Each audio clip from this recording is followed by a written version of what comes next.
নির্বাচনী প্রচারণার অংশ হিসেবে সিলেটে দুপুরে জনসভায় অংশ নেন বিএনপির চেয়ারম্যান তারেক রহমান। তার নির্বাচনী সফরের বিষয়ে জানাতে আমাদের সাথে এই মুহূর্তে যুক্ত রয়েছেন সহকর্মী জহিরুল মহসান। কথা বলবো তার সাথে। জহিরুল, সিলেটের পর তারেক রহমান এখন কোথায় যাচ্ছেন, দিনের আর সফর সূচি নিয়ে বিস্তারিত জানাবেন আমাদের। খাবারের পছন্দ ভিন্ন হলেও মজার বেলায় সবাই এক। দোলা, কিছুক্ষণ আগে আসলে তারেক রহমান সিলেট আলিয়া মাদ্রাসার সমাবেশ শেষ করেন এবং তিনি এই সমাবেশ স্থল থেকে এখন শেরপুর হয়ে মৌলভীবাজারের উদ্দেশ্যে রওনা হয়েছেন। মৌলভীবাজার থেকে তিনি হবিগঞ্জ, এরপর কিশোরগঞ্জ এবং ব্রাহ্মণবাড়িয়া হয়ে নারায়ণগঞ্জেও সমাবেশ করার কথা রয়েছে।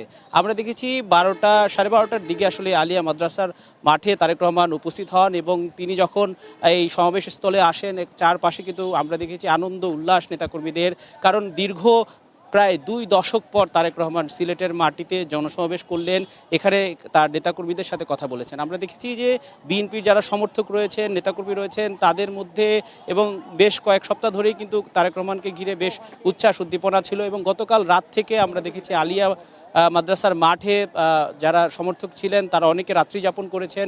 কাছ থেকে তারেক রহমানকে একটু দেখবেন এবং তার একটু কথা শুনবেন, এই প্রত্যাশাই ছিল তাদের এবং সেই প্রত্যাশা তাদের পূরণ হয়েছে। প্রায় 1 ঘন্টার মতো তারেক রহমান মঞ্চে ছিলেন এবং তিনি দীর্ঘ প্রায় 30 মিনিটের মতো কথা বলেছেন। তিনি বলেছেন যে বিগত সময়ে উন্নয়নের নামে দুর্নীতি করা হয়েছে, বিদেশে অর্থ পাচার করা হয়েছে।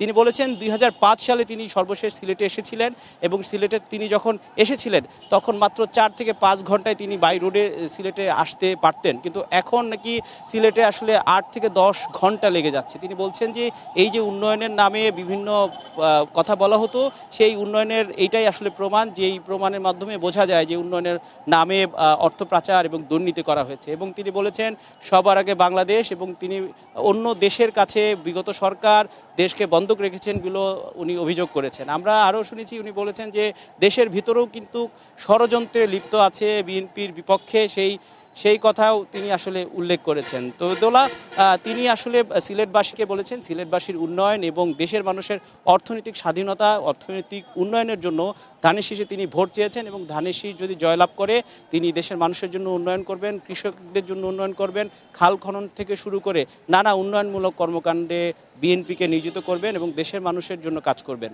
দোলা, সরাসরি যুক্ত ছিলেন সহকর্মী জহিরুল মহসান। এর আগে সিলেটে স্থানীয় একটি হোটেলে সকালে শিক্ষার্থীদের সঙ্গে মতবিনিময় করেন বিএনপি চেয়ারম্যান তারেক রহমান। এই সময় শিক্ষার্থীদের নানা প্রশ্নের উত্তর দেওয়ার পাশাপাশি নিজের পরিকল্পনার কথা তুলে ধরেন তিনি। গত 17 বছর সময় ধরে আমাকে বিদেশে বাধ্য হয়েছি থাকতে, চিকিৎসার জন্য গিয়েছিলাম, তারপরে বাধ্য হয়েছিলাম থাকতে। স্বাভাবিকভাবে যেই দেশটাতে আমি ছিলাম সেই দেশটার অনেক বিষয় আমাদের থেকে কিছুটা বেটার।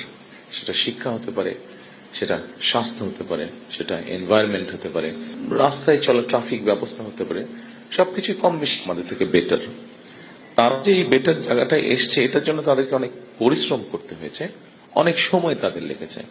তাদের যে ডেমোক্রেটিক যে ব্যবস্থাটা এখন আছে, এই ডেমোক্রেটিক প্র্যাকটিসটা অনেক দিন ধরে তারা করেছে, 1000 বছরের কাছাকাছি ধরে এই ডেমোক্রেটিক প্র্যাকটিস করতে করতে একটা জায়গায় তারা এসেছে যেখানে এখন মানুষ, তাদের দেশের জনগণ যখন তাদের সমস্যার কথা বলতে চায় তারা জানে কাকে বলতে হবে।